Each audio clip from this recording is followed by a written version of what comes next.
জয় গুরু মা, জয় গুরু। পরম প্রেমময় পরম দয়াল শ্রী শ্রী ঠাকুরের এতক্ষণ যারা নামামৃত সুধা পান করলেন, তাদের মানব জীবন শ্রেষ্ঠ জীবনের একমাত্র উদ্দেশ্য ঈশ্বর প্রাপ্তি, তা যেন এই জীবনেই সফল হয়, এই কাতর প্রার্থনা দয়ালের রাঙারাতুল চরণে। ঈশ্বর প্রাপ্তির আগে আমাদের ঈশ্বর প্রাপ্তির জন্য যে সমস্ত কথাবার্তা, চাল চলন, আচার আচরণ, সব সম্বন্ধে জ্ঞান হতে হবে। তবেই আমরা ঈশ্বর প্রাপ্তির দিকে ধীরে ধীরে এগিয়ে যাব ক্রমশ, অমৃত পথযাত্রী, অমৃতের সন্ধানে।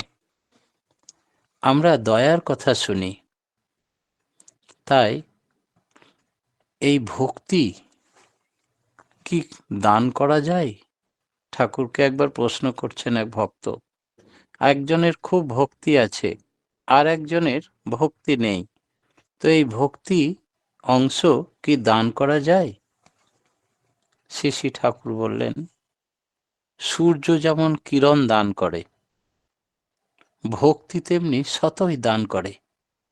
ভক্ত মানুষের সঙ্গ করলে তার ভক্তি ভাব দেখে নিজেরও ভক্তি আসে। তবে এই প্রতিফলিত হচ্ছে কতটা সেই ভক্তি, তার উপরে তার উপযুক্ত পাত্র হতে হয়। উপযুক্ত জায়গা ছাড়া ভক্তি প্রতিফলিত বোঝা যায় না। তখন মনে হয় যেন উলোবনে মুক্ত ছড়ানো হলো। সবই তো বিধাতার ইচ্ছাধীন। তিনি ইচ্ছা করলে ওই পাথরে ফুল ফুটিয়ে দিতে পারেন। তার কাছে কাতর প্রার্থনা করলে তিনি ভক্তি দান করতে পারেন। তাই সবটাই তাঁর ইচ্ছাধীন। সব আমি।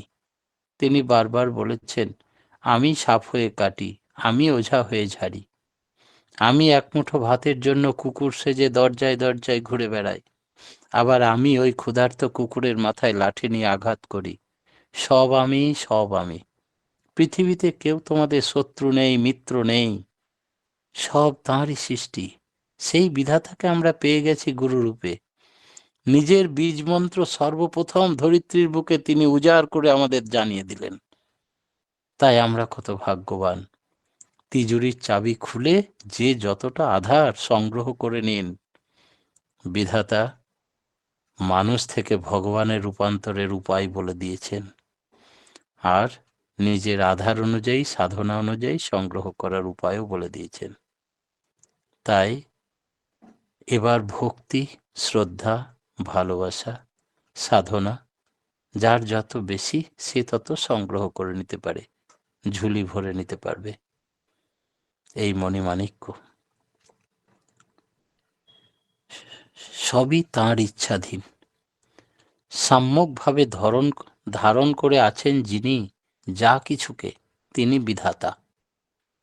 এই বিধাতার বিধিগুলো, নিয়মগুলো যে যতটা পরিপালন করে চলে, সে ততটা লাভবান হয়। বিধাতার ইচ্ছার বাইরে যে চলে, সে তখন বেদণ্ডের ছেলে হয়ে যায়। তাই বিধাতা তার কিছু উপকার করতে পারেন না। তখন তিনিও নিউট্রাল হয়ে যান, যে এই ছেলেটা, এই মেয়েটা আমার কথা শোনে না, আমার মতো চলে না। তাই মা বাবা যেমন আচরণ করে সেই অবাধ্য ছেলে মেয়ের প্রতি, বিধাতাও ঠিক তাই। তিনি বিজ্ঞান, যে যতটা মেনে চলবে সে ততটা লাভবান হবে। আর সুকর্ম অর্জন করার জন্য তিনি চাবুক মারবেন না, জোর করে চাপিয়ে দেবেন না। আমার নিজের ইচ্ছা শক্তিকে কাজে লাগিয়ে সংগ্রহ করতে হবে, ইন্টারেস্টেড হয়ে, তবেই আমরা মঙ্গলের অধিকারী হব। এই হচ্ছে তার বিধি বা নিয়ম বা আইন। তবে মানুষ নিজে ইচ্ছা না করলে সেই শুভ ফল পাবে না। পেতে গেলে বিধিকে অনুসরণ করে পেতে হবে। তাঁর দয়াকে যদি প্রতিহত করে দিই, তবে আমরা শুভ ফল পাব কি করে? ভক্ত চরিত্র কেমন হওয়া দরকার তবে ঠাকুর?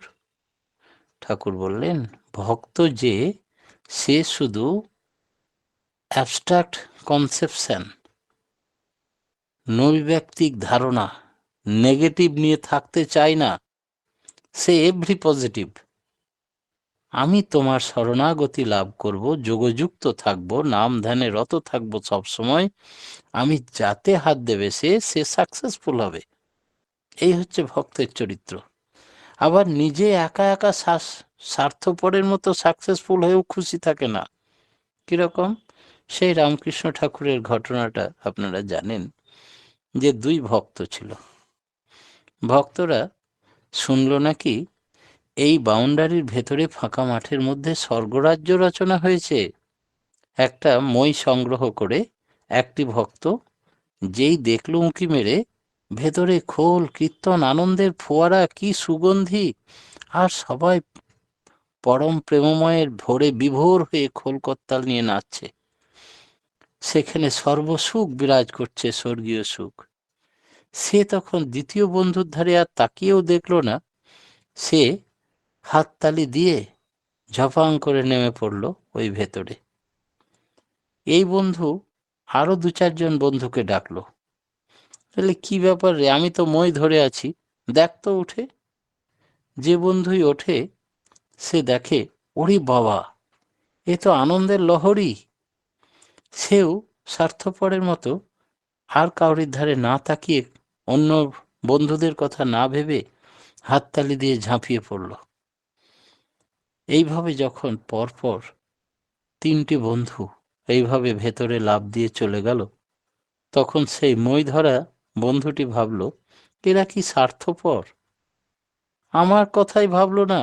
আমি তাদেরকে নিজে না উঠে ওদিকে উঠতে বললাম।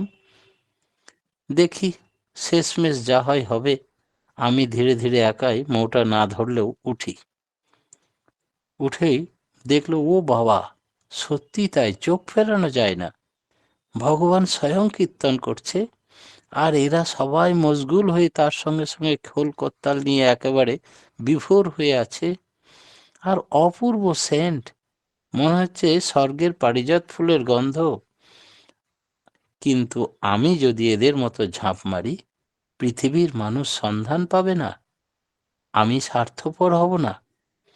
তাই সে আবার মই থেকে নেমে এলো, সমস্ত গ্রামবাসীদের চিৎকার করে ডাকতে লাগলো, তোমাদের অভাব, অনটন, দুঃখ, দুর্দশা সব লোপ হয়ে যাবে, আজ থেকে আর কেউ চিন্তা নেই। মা মিহস্য মা জহি, মরো না মেরো না, পারো তো মৃত্যুকে অবলুপ্ত করো।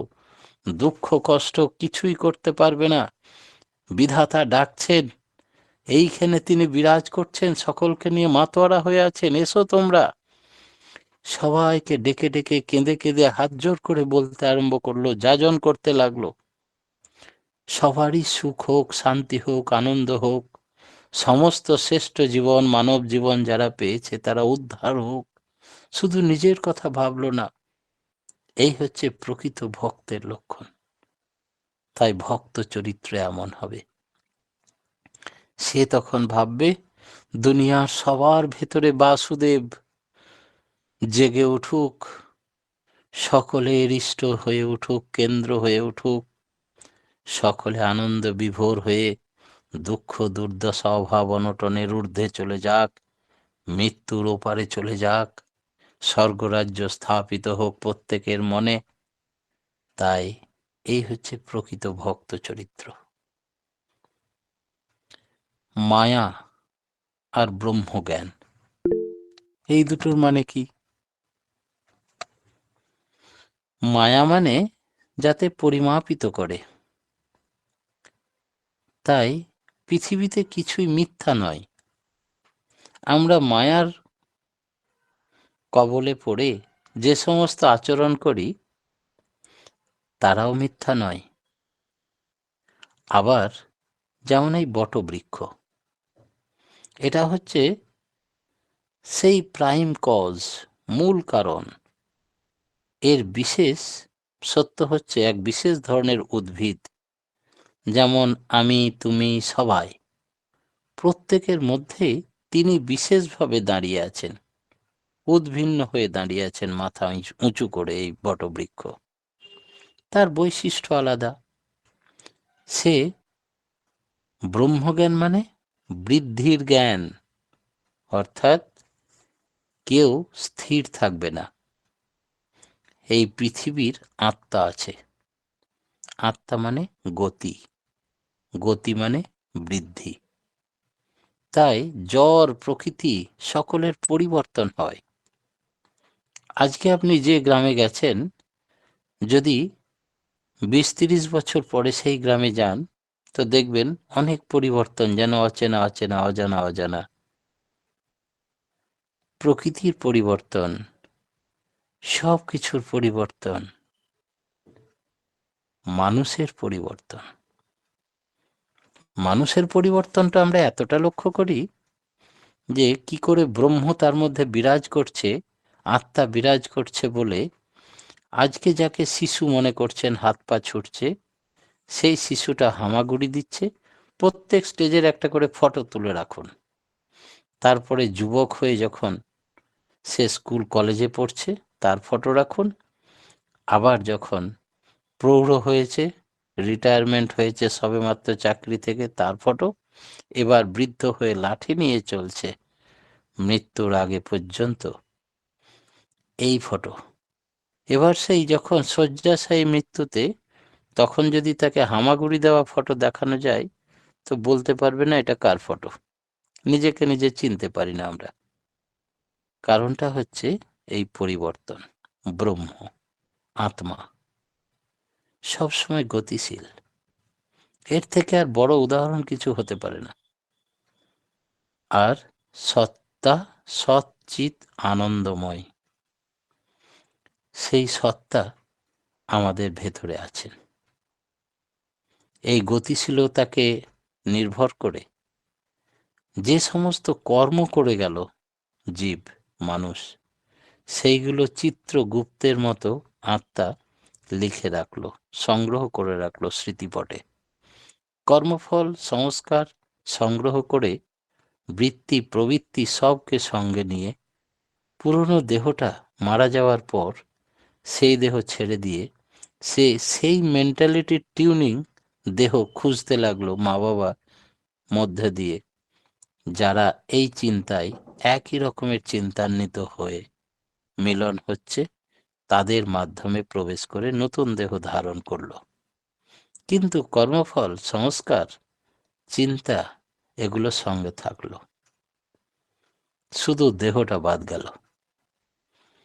এই উপকারণিক ও উপাদানিক সমাবেশ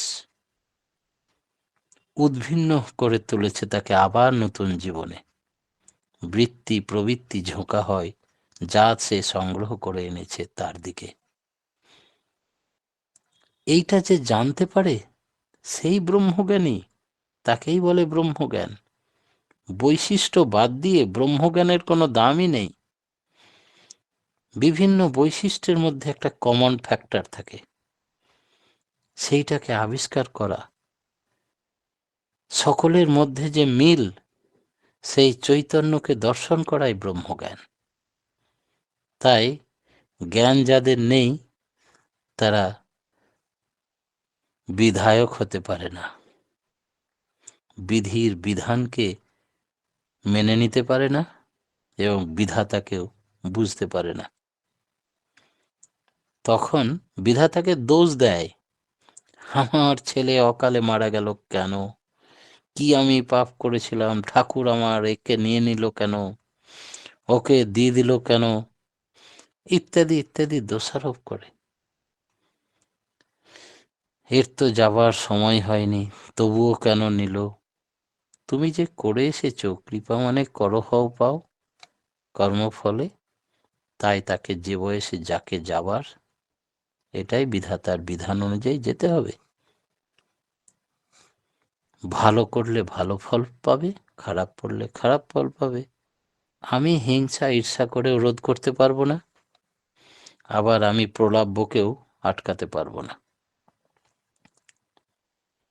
সৃষ্টির মধ্যে এসে পূর্ণতা খর্ব হয় কিনা, অর্থাৎ বিধাতা পূর্ণ ব্রহ্ম নারায়ণ, তিনি তার সৃষ্টি এই পৃথিবীতে মানুষের রূপ ধরে মানুষের মতো অ্যাক্টিং করতে এসছেন। বারবার আসেন একই ব্যক্তি, কখনো রাম, কৃষ্ণ, বুদ্ধ, যিশু, মোহাম্মদ রসুল, শ্রীরামকৃষ্ণ, শ্রীচৈতন্য ঠাকুর অনুকূল। সেই পরিবেশে, সেই ভাষায় তিনিও কথা বলেন আর মানুষের মতো আচরণ করেন। তারও আবার রোগ শোক, অভাব অনটন, কত রকম কি হয়, আর তিনি সেগুলো সকলের মাঝে একেবারে মানুষের মতো, শুধু নাম পাল্টে, ভেষ পাল্টে, দেশ পাল্টে, মা বাবা পাল্টে এসেছেন, চেহারা পাল্টে এসেছেন, কিন্তু নীতি, প্রিন্সিপাল, আদর্শের কথা তার প্রায় একই থাকে।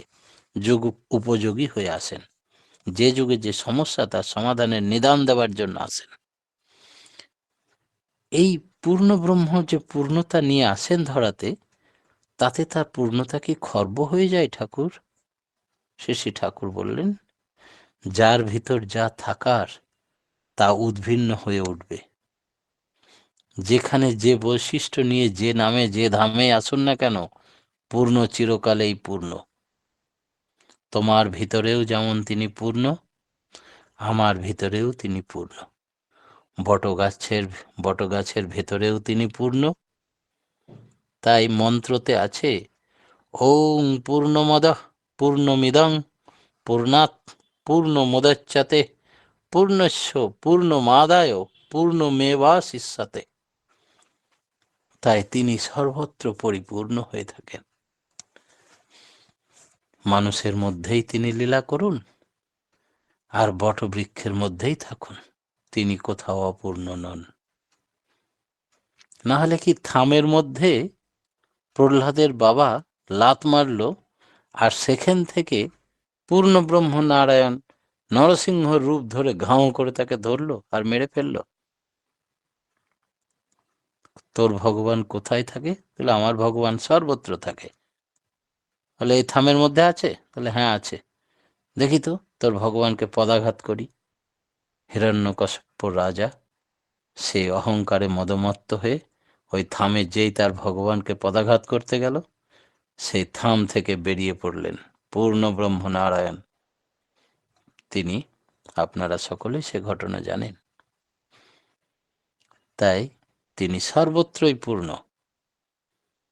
সর্বধর্মান পরিত্যাজ্যং মামেকং শরণং ব্রজ। এই কথার মানে কি ঠাকুর? সর্বধর্মান পরিত্যাজ্যং, তার মানে তোমরা যা কিছু প্রবৃত্তির ধর্মকে ত্যাগ করে আমার পথে চলো।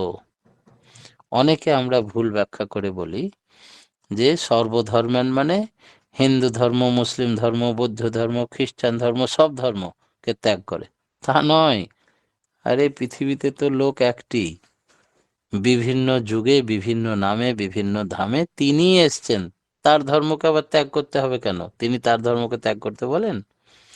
তোমার ভিতরে, আমার ভিতরে যে প্রবৃত্তির ধর্ম, আমরা কাম, ক্রোধ, লোভ, মদ, মোহ, মাৎসর্য, এই 6টা রিপু মানে শত্রু, এরা আমাদিকে ঘাড় ধরে কখনো রাগিয়ে দেয়, কখনো কামের বশবর্তী হয়ে যায়, কখনো ক্রোধ, কখনো মদ, মোহ, মাৎসর্য, অহংকারী হয়ে উঠি। এই সবের জন্য আমরা তাদের কৃতদাস হয়ে যাই, নিজের হুঁশ জ্ঞান হারিয়ে ফেলি, নিয়ে সেইটাতে আমরা লিপ্ত হয়ে পড়ি। পরে যখন বিশাল ক্ষতি হয় বুঝতে পারি, তখন আফসোস করি। আবার পর মুহূর্তে কেউ একটা কটু কথা বললো আর রেগে গিয়ে লাঠি নিয়ে দিলাম 2 বাড়ি। কেস করলো, মামলা করলো, হাজত খাটলাম, জেল খাটলাম, পরিণতি ভুগলাম, আবার ফিরে এসে একই কাজ করি। মাথায় যদি আদর্শ না থাকে, ইষ্ট না থাকে, তিনি জাগ্রত অবস্থায় না থাকে, তার কাছে আমার স্যারেন্ডার না থাকে, তবে তিনি আমার হাল ধরবেন কেন? অর্জুন স্যারেন্ডার করেছিল ভগবান শ্রীকৃষ্ণের কাছে, তবেই তিনি তার হাল ধরে রথের সারথি হয়েছিলেন। আমাদের রথের সারথি বসে আছেন, কিন্তু আমরা একবারও তাকে যদি বলি না, না বলি যে তুমি আমাকে তোমার মনের মতো করে চালাও প্রভু, প্রত্যেক দিন তাই ইষ্টভীতি করার পরেই ঠাকুর বললেন, তোমার ইচ্ছাই পূর্ণ হোক ঠাকুর। করজোরে বলবেন, তবেই তিনি তোমার ইচ্ছা মতো, তাঁর ইচ্ছা মতো তোমাকে চালাবে। না হলে তোমার প্রবৃত্তির ইচ্ছা মতো তুমি চলবে, আর গাড্ডায় পড়বে, আর দুঃখ কষ্টের শেষ থাকবে না। ভগবান তো আমাদের চালাবার জন্য বসে আছেন, তাকে একবার বলতে হবে তো। তোমার প্রবৃত্তি ধর্মকে ত্যাগ করো, আমার পথে চলো, আমার নির্দেশিত পথে চলো, শরণাং ব্রজ মানে রক্ষা করে চলো। তার মানে আমার ইন্টারেস্ট, স্বার্থ যেন কোনো কারণেই অবহেলিত করো না। বিধাতার বিধানকে যদি অবহেলা করো, তোমাকে কে রক্ষা করবে? কোনো প্রয়োজনে আমাকে যদি ত্যাগ করো, তাহলে সুকেন্দ্রিক হতে পারবে না, তোমার প্রবৃত্তিগুলি নিয়ন্ত্রণ হবে না, তুমি প্রজ্ঞার অধিকারী হতে পারবে না। তাই সব সময় লক্ষ্য রাখতে হবে, আমি তোমার, আমি প্রবৃত্তির নয়। তোমার সব কিছু আমাতে সার্থক হয়ে উঠুক, আমার স্বার্থকে কিছুতেই অতিক্রম করতে দেব না। এমনভাবে যদি চলো, তবে তুমি সমস্ত পাপ থেকে রক্ষা পাবে। প্রবৃত্তির দাস না আমি প্রভুর দাস হব, সেটা নিজেকে নিজে নির্ণয় করতে হবে, ঠিক করে নিতে হবে। তাই সর্বধর্মান পরিত্যাজ্যং, তোমার সংগ্রহিত কৃত কর্মফল, সঞ্চিত কর্মফল, প্রারব্ধ কর্মফল, সমস্ত কর্মফল তোমাকে ভোগ করাবার জন্য সেই দিকে তোমাকে টানবে। কিন্তু তুমি পুরুষোত্তম গুরুর গুরু শ্রেষ্ঠ গুরুকে ধরে সব সময় তার স্মরণ মনন নিয়ে থাকো এবং তার নির্দেশ মতো চলো, বিপদ থেকে এড়িয়ে তুমি সুরক্ষা পাবে। তিনি তখন হাল ধরবেন আমাদের দৈনন্দিন চলার পথের রথের সারথি হয়ে। পরম পিতার রাঙারাতুল চরণে প্রত্যেকের সার্বিক মঙ্গল প্রার্থনা জানিয়ে আজকের মতো আমার ক্ষুদ্র বক্তব্য এখানে শেষ করলাম। জয় গুরু। জয় গুরু দাদা, জয় গুরু। খুব সুন্দর আজকে আলোচনা শুনলাম যে সব তিনি, সব তিনি। ভক্তি, শ্রদ্ধা, ভালোবাসা, সুকর্ম যার যেমন তার তেমনই ঈশ্বর প্রাপ্তি হয়। স্বর্গীয় সুখ একা ভোগ করলে হবে না, সবাইকে নিয়েই স্বর্গীয় সুখ ভোগ করতে হবে। মায়া পরিমাপিত করে, আত্মা গতিশীল, সত্তা সচ্চিত আনন্দময়। কর্মফল, সংস্কার, বৃত্তি প্রবৃত্তি অনুযায়ী মানুষের জন্ম লাভ হয়। ভগবান সর্বত্র বিরাজমান। প্রবৃত্তির ধর্ম ত্যাগ করে ঈশ্বরকে ধরতে হয়। প্রবৃত্তির দাস নহে না হয়ে প্রভুর দাস হলে ঈশ্বর প্রাপ্তি সম্ভব। খুব সুন্দর আলোচনা দাদা, আমরা সমৃদ্ধ হলাম। পরমপিতা রাঙার আতুল চরণে আপনার সার্বিক মঙ্গল প্রার্থনা করি। আপনি সপরিবার সপরিবেশ নিরোগ সুস্থ জীবন যাপন করুন, আর এভাবে আলোচনা করে আমাদের ঈশ্বর প্রাপ্তির দিকে আমাদের এগিয়ে দিন। জয় গুরু দাদা, খুব ভালো থাকুন এবং সুস্থ থাকুন। এখন ভক্তিগীতি পরিবেশন করবেন অমিতাভ রায় দাদা এবং ছোট্ট অমিয় রায়।